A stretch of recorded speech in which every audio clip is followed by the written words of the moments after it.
My name is Earl Willis Jr. Today is May 31st, 2017, and we're in Bowling Green, Kentucky. And today I'm interviewing Heather Dowell. Heather, where and when were you born?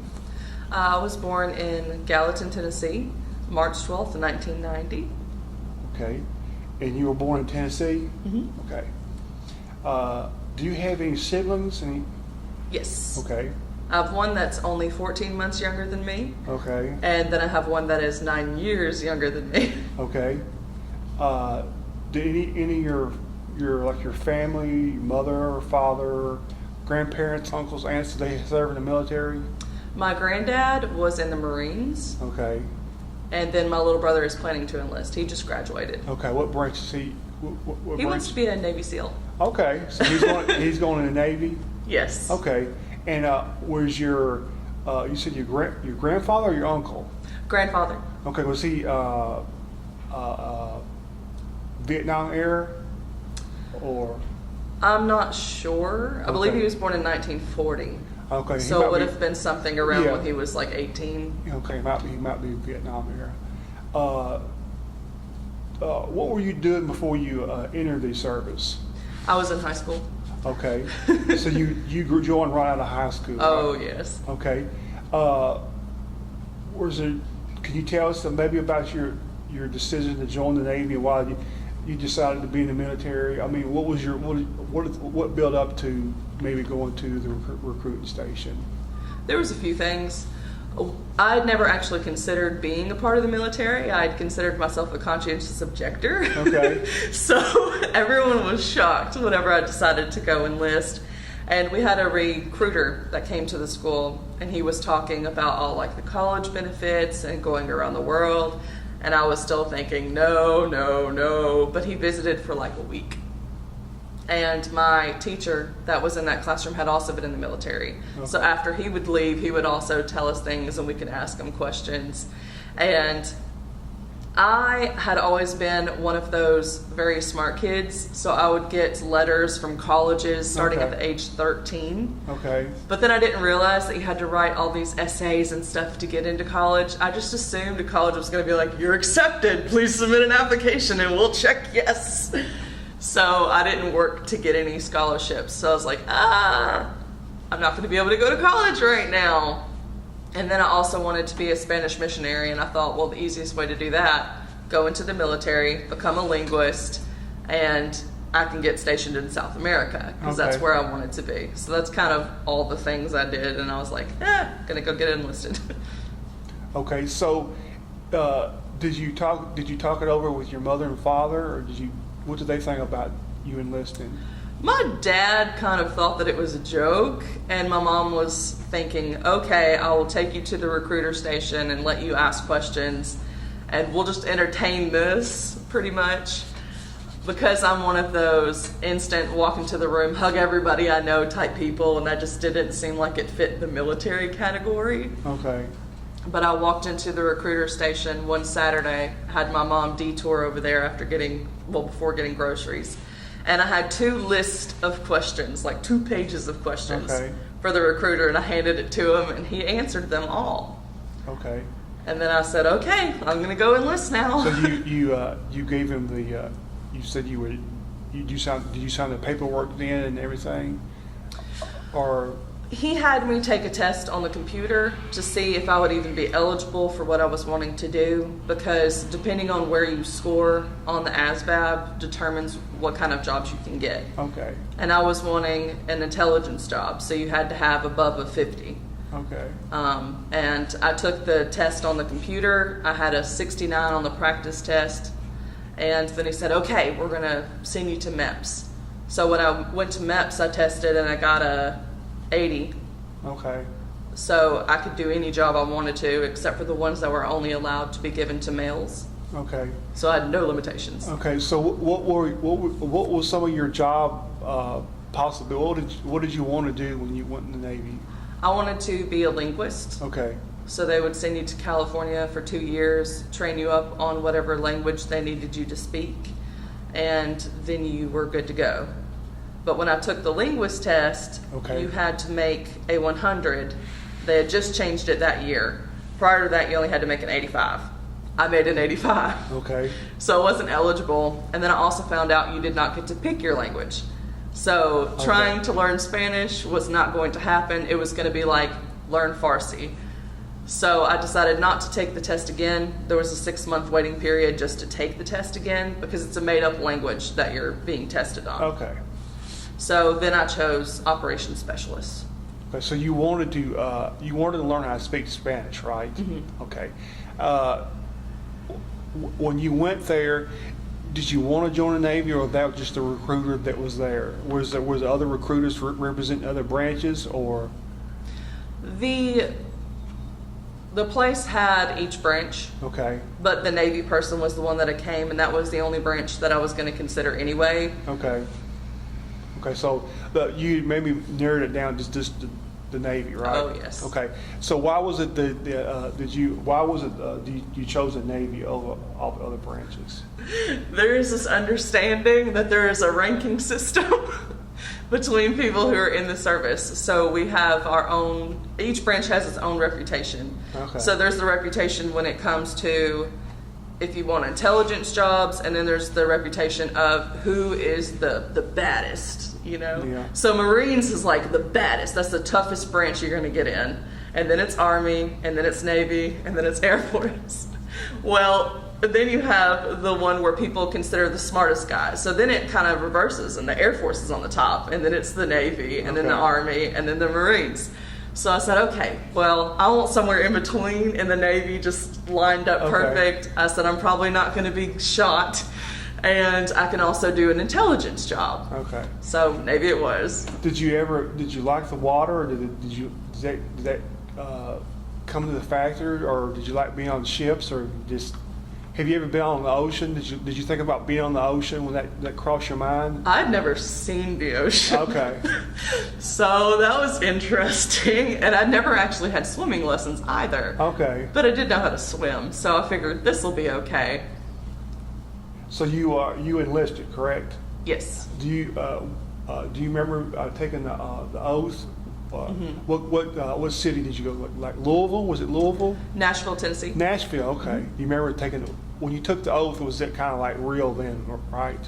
It was like I'm in it now. Right? I don't think I realized how serious it was. I was serious. I was gung-ho. I was like, I'm doing this. Yeah. And I remember coming home and my dad yelled at me. He was so mad. And then my mom got home and then there was crying and everyone said, why didn't you tell us you were enlisting? I was like, you knew I was going to MAPS to see if to get tested to see if I could go in. He thought you were just talking and you Yes. were. They didn't realize how serious I was, and I was like, no, I'm 100%, this is what I'm doing. Okay.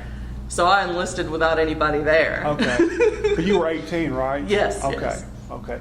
So when you enlisted, you surprised everyone because they probably thought. What did everybody thought you were going to go to college or? Oh yes. So you never really talked about the military or okay. I enlisted 3 days after my birthday, my 18th birthday. So yeah. And the recruiter I had seen it was like a 2-week frame before it was like considering Navy, enlisted. Okay. So do you think the recruiter he did a pretty good job? He answered your questions and okay. And where what city was this? Is it Gallatin? Yes, Gallatin. Gallatin. Okay. Because I said Louisville because I forget you were in Tennessee, right? Yes. So Nashville is everything where you came.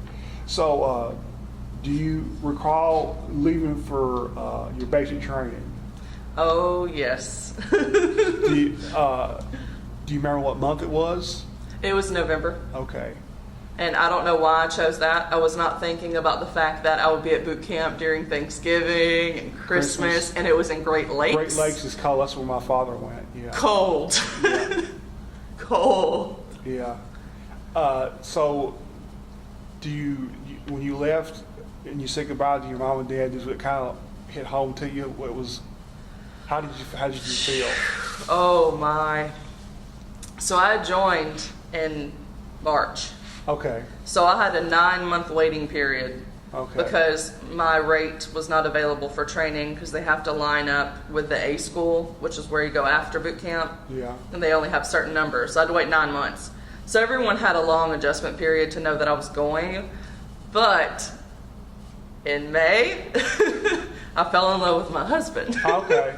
So he knew that I was going in, I knew that I was going in, but that just didn't matter, and we fell in love. So we dated for like 6 months, and then now I was going into the military for 4 years.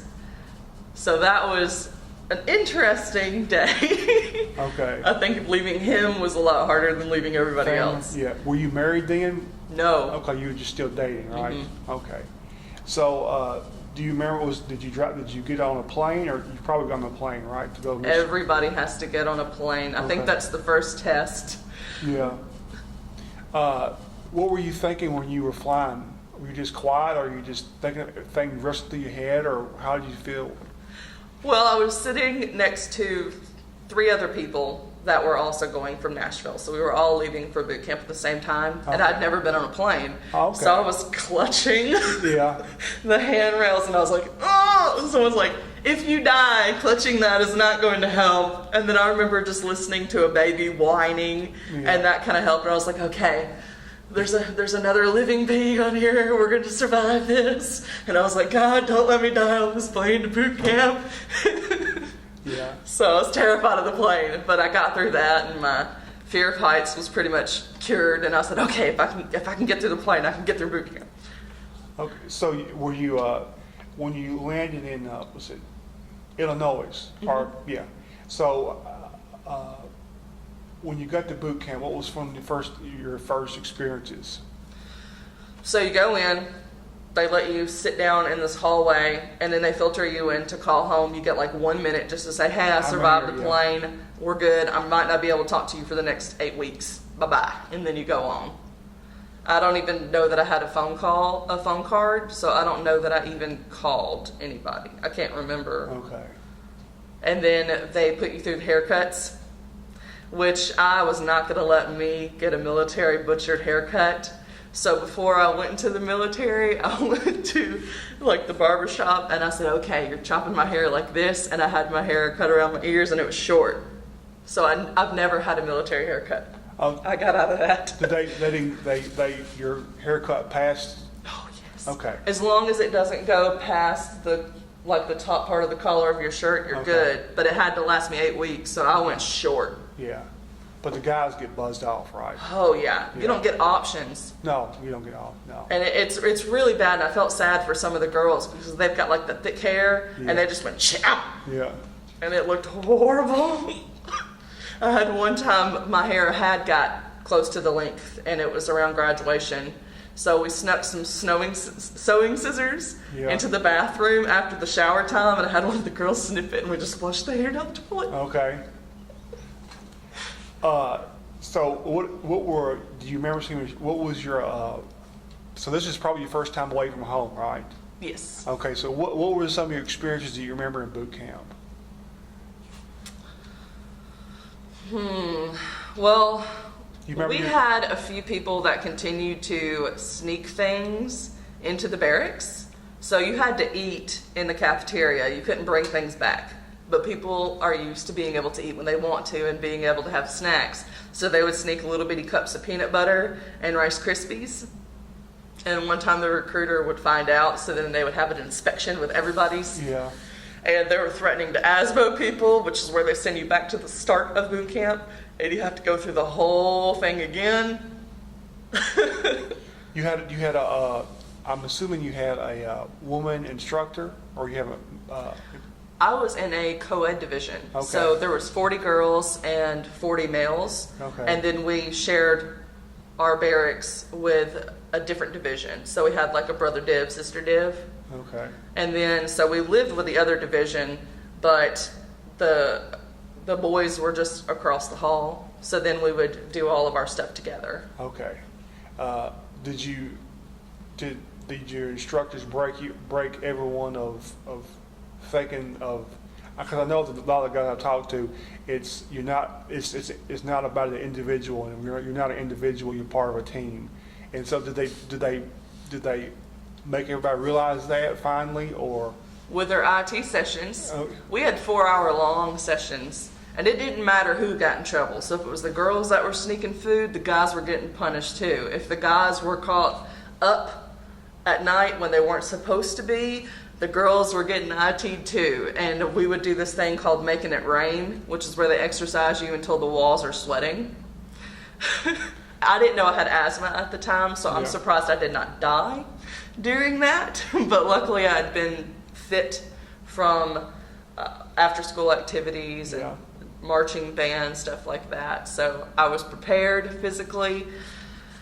So that when they did that, did that kind of encourage everybody in the group to kind of police each other? Oh, yes. Okay. I think that's what they're wanting to do, right?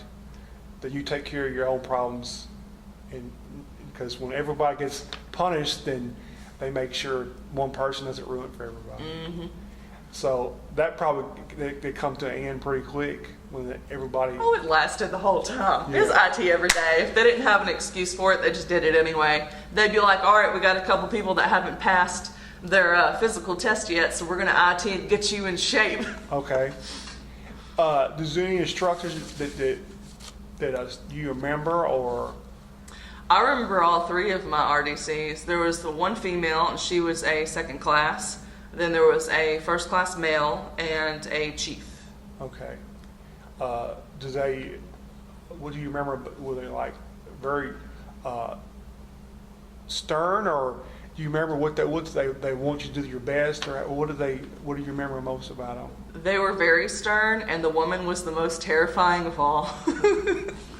She was so hard on everybody. If she asked you a question and you didn't get it right, she would yell at you for like 10 minutes. So you had to know your stuff. And then when it came to like doing the guns and stuff, she'd be like, "You're gonna shoot somebody!"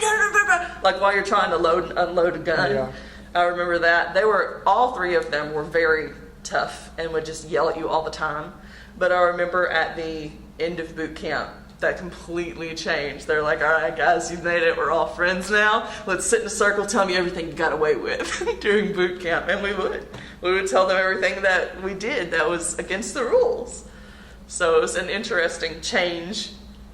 Did you remember talking to your family during your boot camp, or did you get a chance to like call home or? My division did not do the perks as often as other divisions. So other divisions might go every Sunday to this little building where they had like video games and you could buy things at the market and you could get on the internet and you could make phone calls. We may have done that 3 times during the 8 weeks instead of like 8 times like the other divisions. Okay. So I did remember calling a few times, but each time you only got like 5 minutes. Okay. So you called your husband to be. You called him and your like your mom and your dad and everybody. Mm-hmm. Do you remember what was when you graduated boot camp? Where did you go, and what was your like your specialty, your MOS? What was that? I was still going to be in Great Lakes. Okay. I went to a school in Great Lakes, and I was doing an operations specialist. Okay. Which is, if you've ever seen a movie where there's people in this room that has blue lights, and there's a whole bunch of computer systems. Okay. I did that. Okay. And so, what did your training consist of, and how long was that? It was 8 weeks long, but you also had to go through this other course that I believe was 3 weeks long, and it was like shipboard stuff just to train you for being on a ship. Okay. And it was computer based, my training was. So everything we did, you sat down, there was a computer, you read the lesson, you took the test, and it was kind of self-paced. So I actually graduated early. Okay. And then you had to wait until you got orders. So some people would wait for months before they got orders. And you would also have to wait before you could go to your school. So I remember being at a school for like 2 months, just waiting to actually be in the A school. Okay. Did you, by now, have you got used to the military life? Did you like it, or just got used to it, or bear it, or what did you think of your military life so far? It really changes from year to year. So for the first year, I was very gung-ho. The second year was horrible. I did not like one of the people that was on my ship. They just tried to make my life unbearable. Were they subordinate or somebody on your? Oh, they were above, but Okay. they had been kind of stuck at that rank for like 14 years. Okay. And I was quickly moving up, and I was getting trained at everything that they had already been trained in. Okay. So I think it was kind of a threat type thing. It was Okay. also a woman, and there was very few women, especially in my division. There Okay. was like 2 of us. So it was Okay. me and her. And yeah, I had to wind up reporting the person. And they were doing an investigation, and there was witnesses, and they said, okay, if we make this official, that person's pretty much going to get booted out of the military. But if you let me just have a conversation with them, I'll tell them exactly what can happen, and then they should be able to fix themselves. And they did, and we had a good working relationship after that. That's good. And so, when you finished your training, where did you go? What were you stationed on a ship, or where did you go then? I went to Mayport, Florida, Okay, and I Florida. was based on the Carney, which was about a 13-year-old ship, and it's a DDG, so it's a small boy. There's about 300 people on it. Okay. Yeah, because usually a lot of the ships, you've got like thousands of people on them. Okay, so Carrier. this was like an aircraft carrier or like all kind of different ships. But so this was a smaller ship. Oh, yes. Okay. Were you looking forward to like it being on an aircraft carrier or like a lot of people, or did you want to have like a small? I was one of the fortunate people who got to choose where I was stationed and where I was placed because Okay. I was like top ranking in my A school. Okay. So if you are the top of the class, they give you a sheet and they say, all right, list your 3 types of ships you want in order Okay. of preference and your 3 places. And I said, I want a DDG and I want Mayport, Florida, because Mayport, Florida was where the fleet is stationed that can go to South America. And that was still what I was wanting to do. So that's what I picked. That's what I got. I wanted the small boy because I had heard that the small boys is where you learn everything. You go to a carrier, you become lazy, you don't really know your craft because there's so many people that you're rotating shifts Yeah. and you might not have to work every day, which is cake. It sounds like cake. Why would you not want to go do a carrier? Yeah. And you got all the perks that you don't get on a small boy because small boys have less people. Yeah. But I wanted to learn, so I was like small boy all the way. Okay. Did you get to go out in the ocean? Oh yeah. Okay. Where were some of the? Did you leave the United States? Okay. What were some of the places that you went? We mostly spent time in the Gulf of Aden, which is like you go through the Straits of Hormuz and I get the titles all messed up, but there's like Oman and Saudi Arabia and Okay. Dubai and all that. Yeah. I was around that area. Okay. Red Sea. What was the weather like? I don't remember it ever getting that cold while we were underway. The coldest was probably when we were in Spain around like March. So maybe like 50 degrees. Were you ever in like really big storms or hurricanes or anything? Not while underway.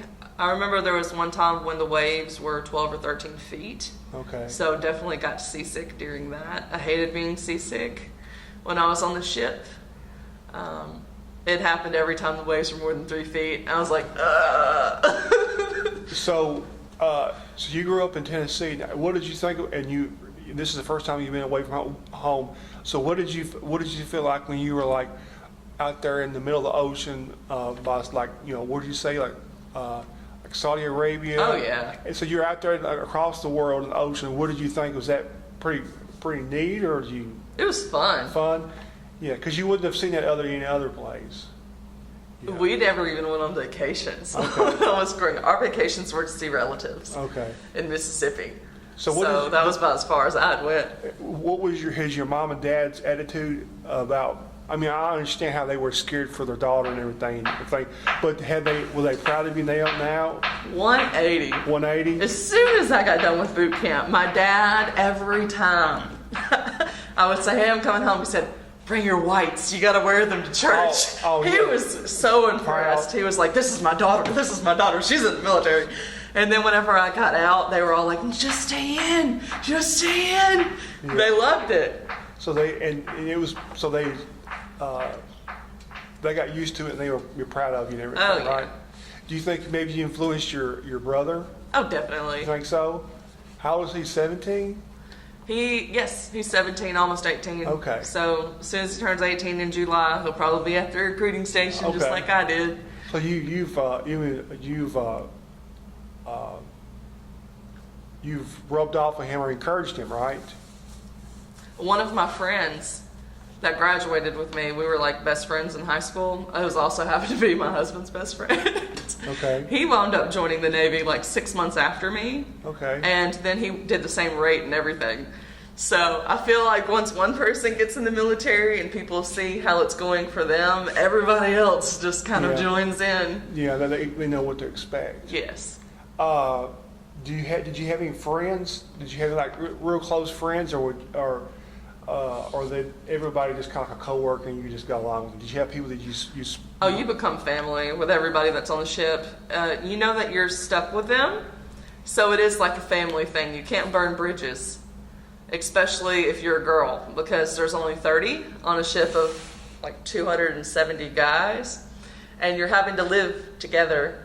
So if you get mad at one person, you have no sanctuary. You have no place to just lay your head and feel safe. So you have to be nice. But then the people that you bunk with that are in your same row, that's going to be like your tight-knit, I choose to be your family. I'm not made to be your family. And you also, every time you go off the ship, when it comes to deployment, you have to have Liberty Buddies. So you have to take people with you. Okay. So I had a group of those individuals. There was about 10 of us where I was like, these are my best friends on the ship.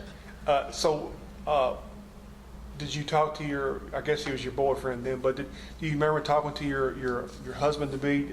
Was that hard, or, because people talk about long distance relationships, but that's really a long distance relationship. Was it hard, or? Oh yeah, it was hard. I pretty much got into the mindset of eat, sleep, work, and do nothing else. So I would just separate, kind of forget that, which I'm sure kind of sucked for him because he was stuck at home without me. But that's where I needed to take my brain. Yeah. So I didn't call all the time. I didn't email people all the time. That just wasn't my priority. My priority was eat, sleep, work. Eat, sleep, work. Because with my rate, we were involved in every single ship operation. So even if it was my turn to go to sleep, I might not get to sleep. So I remember at one point, I would get 4 hours of sleep split between 2 days, and then 1 hour on the third day. So Okay. about 5 hours of sleep in 3 days. So communication, I was really bad at it because I needed to sleep or I would not be able to function. So, but evidently things worked out because you're married right now. You've Oh, yeah. been married for probably several years. Okay, so I guess that would really see if you had what kind of relationship you had. If you really cared about somebody, you keep on. Because it'd be easy. So that was no big deal, and then you kind of forget them. But if you keep on with somebody, even though they're not there. Yeah, that was one of the reasons why I got out of the military, because I was like, our relationship won't be able to take it if I continue to be in the military, because it's too hard. He's not an extrovert like me. Okay. So he had moved down to Florida where I was stationed after the first year, because the first year he was in college. So he stayed there, and then once we got married, he moved down to Florida after my first deployment. Okay. But when I went on my second deployment, I came back and I asked him, all right, did you meet anyone? Did you, make any friends? He said, I talked to 3 people during 8 months. I asked him who they were. He was like, one person at the game shop, the cashier at Walmart, Yeah. and one other person. I was like, all these people get paid to talk to you. You have to branch out. So I was like, this isn't good for him. Yeah. And it was too stressful for me. So I said, we're getting out. What did you do on your time off, your recreation time? I had so much money because as an E5 who is married in the military, you make a lot. Especially whenever you're on deployment, you make twice as much. So you get that hazard pay. You said you were E5 and you were unmarried. I was married. Oh, you were married when you were. Yes. Okay, so you got married when you were in the Navy, right? Yes. Okay, I didn't realize that. Okay. So I was making $56,000 a year as like a 19-year-old. Which is unheard of. Unheard of. Yeah. So I would go, when I went to the movies, I wouldn't see one, I would see like three. And we would get all the concessions. We would order like $30 worth of pizza 3 times a week. We just did all of the normal things that you would do, but we did them in an excess. Yeah. And so your recreation time was more or less with your husband, right? Because that was your, okay. Now, when did you get married? What year? What? 2009. Okay, so how long had you been in the military then? I think it was like maybe a year. Okay. Maybe a year. Okay. It was right before the first deployment. I guess I was on an assumption that you didn't get married until you left the military. Oh, no. Okay. They told me, I'd heard, that if you're on deployment and someone dies, you're probably not going to get to come home to go to their funeral unless they are your spouse. That is pretty much the only person, spouse and child, they'll do their best to be able to get you home because it's very expensive to get like a helo to come out and get you. And I said, if my fiance dies, I want to be able to come home to the funeral. So I said, I already know we're going to wind up getting married anyway, so let's just do it now. Okay. So we just picked a date, got married right before deployment, and then I went on deployment. So it does rush it, and that's why a lot of people do get married early in the military, because it's not recognized as, just because you're engaged, we're not throwing all that money. If you're not married, it's nothing. Okay. Do you remember when you decided to leave the military? Was it hard to do, or just like your time to leave? Or the third year was whenever I knew I had to make a decision, and at that time the whole issues from the second year were kind of resolved. But I realized that the friends that I had made had been in as long as me or longer, so they were slowly leaving the ship. Okay. So that family that I had made was slowly being pulled apart, and I knew eventually it just wouldn't be the same, and then I'd have to serve another year on the ship, because with my rate you do 5 years on a boat, and then you get 3 for shore duty. Okay. So I knew I wasn't going to be a lifer at that point, but I had to decide, am I going to do another year with this, go on another deployment, and then do these 3 years, or am I going to get out? And everyone that was over me liked me. Like, I'd even heard from one of my chiefs, he said, don't tell anyone, but we had discussions in the chief's room, and they said they think you're going to be the next Master Chief of the Navy. And I was laughing, because I'm like, yeah, no. No way. He said, if you stay in, I will let you go to every school you want to go to. I will show you a list, and you just point at one, and we'll send you there. And I could get all this training, and the more schools you get, the more money you get. And they were just like really trying to keep me in, and I'd made up my mind that I didn't want to do that. So I got out, and I was ready to get out. So how old were you? How many years did you active duty? How many? 3 years or 4? 4 years. Mm-hmm. So you were about 22. Mm-hmm. Okay. I guess you flew home, right? Do you remember like meeting your mom and dad and everybody there?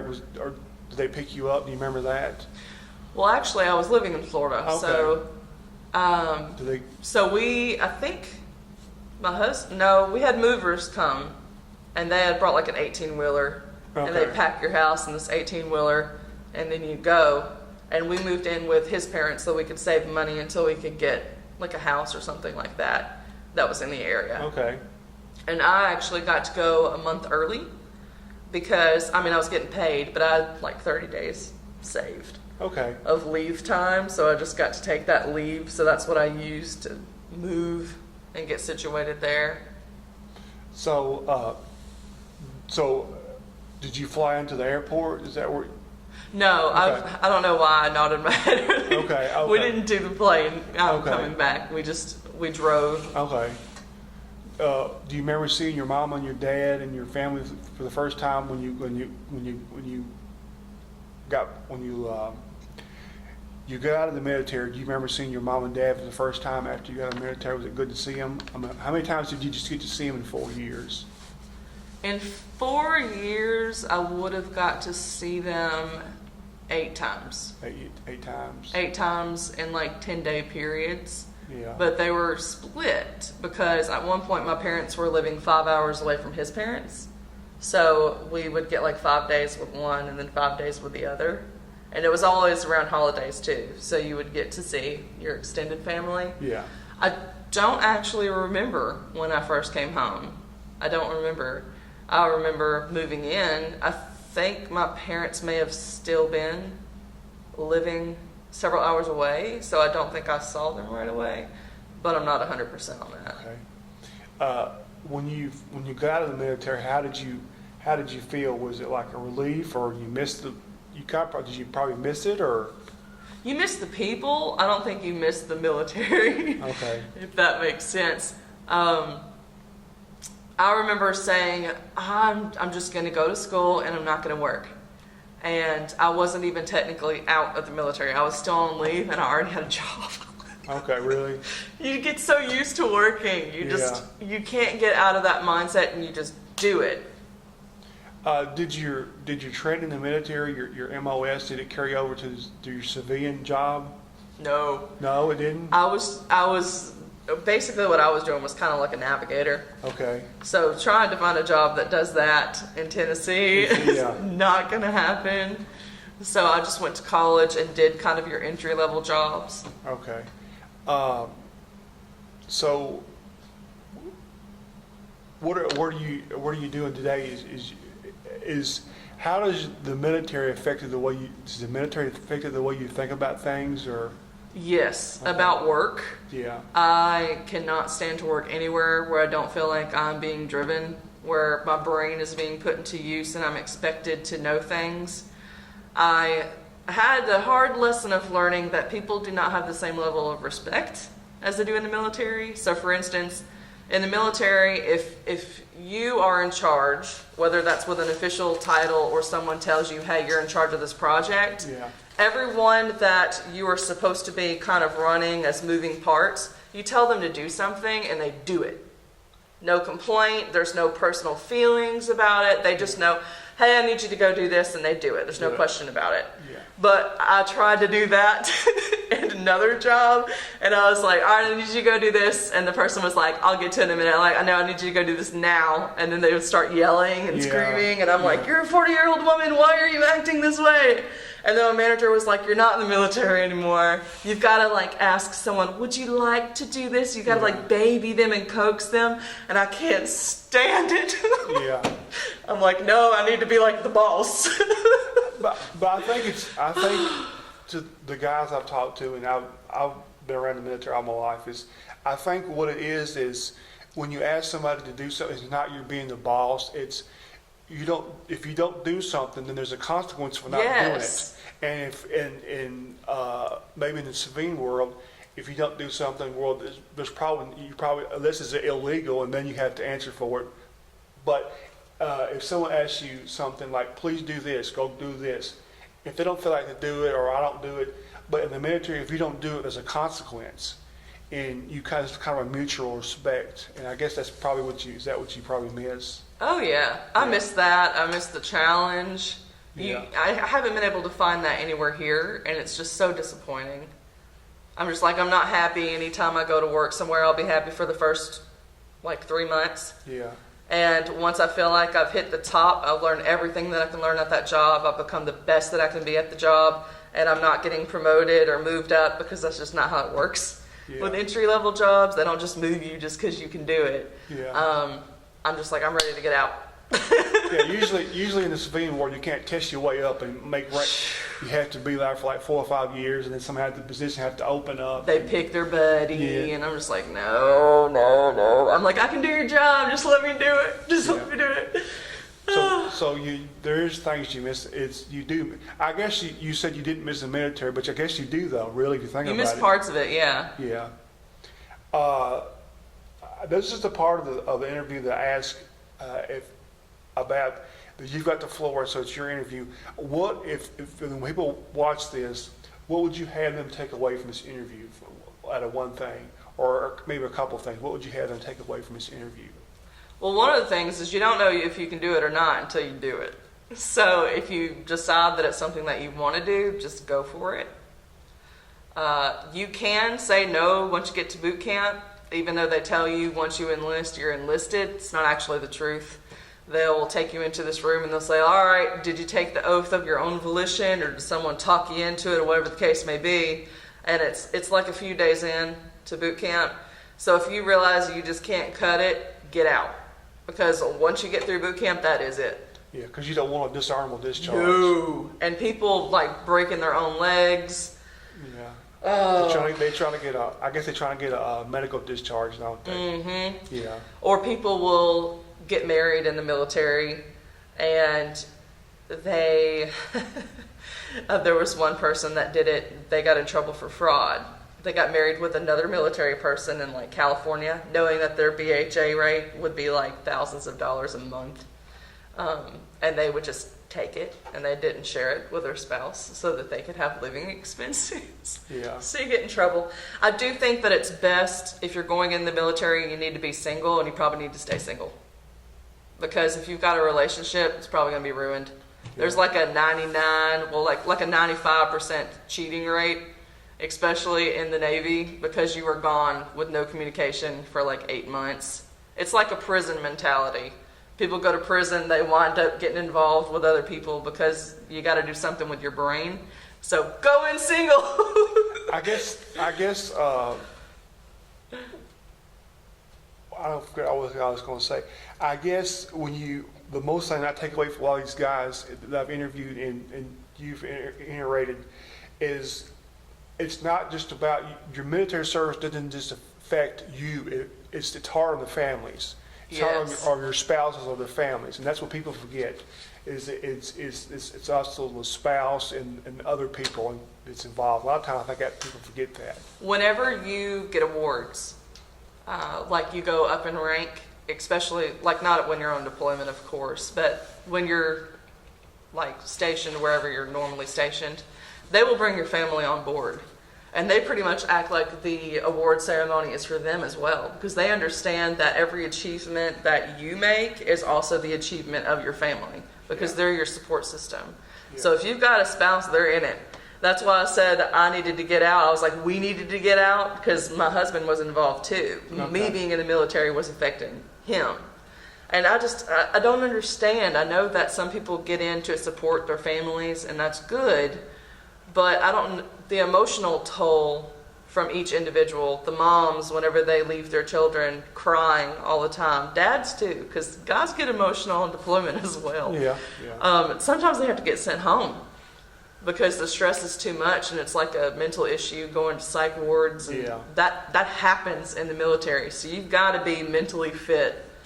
And me, I think one of the major things that helped was that I'd always moved around as a kid. Okay. I wasn't a military brat, but we just moved a lot. Try to find cheaper rent, better job, whatever the case may be. We moved like every 6 months. Okay. So I was used to making new friends, being put into new situations, not getting attached. But people that aren't used to that, the military is probably not going to work. It's just going to be too much. So you were used to change. You weren't used to living in the same place for 20 or 30 years. Oh, yeah. That's why whenever I went overseas, I was like, okay. By the time you go to like the third country, it's like they're all the same.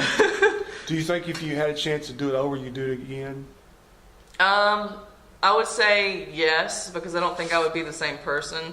Okay. I don't know exactly what the difference would be.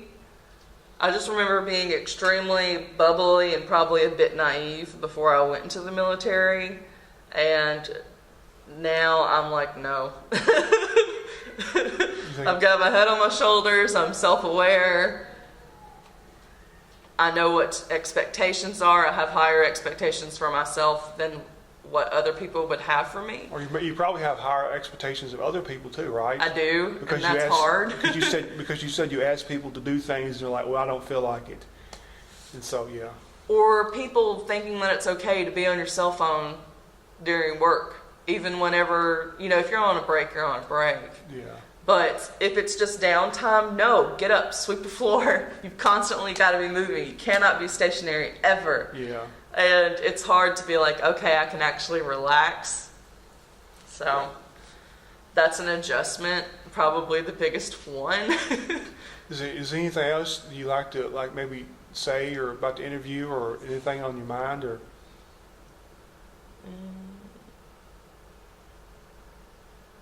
I don't know. Do you have anything? I know some of this you probably won't use because it's a little weird. No, but it's your story. So yeah, we want this because we want maybe you, when somebody will see this and they're like 17, 18 years old and you'll say, well, that's what they expect. But I just want to appreciate for your time and thank you for your service and it's good talking to you today. You too. Thank you.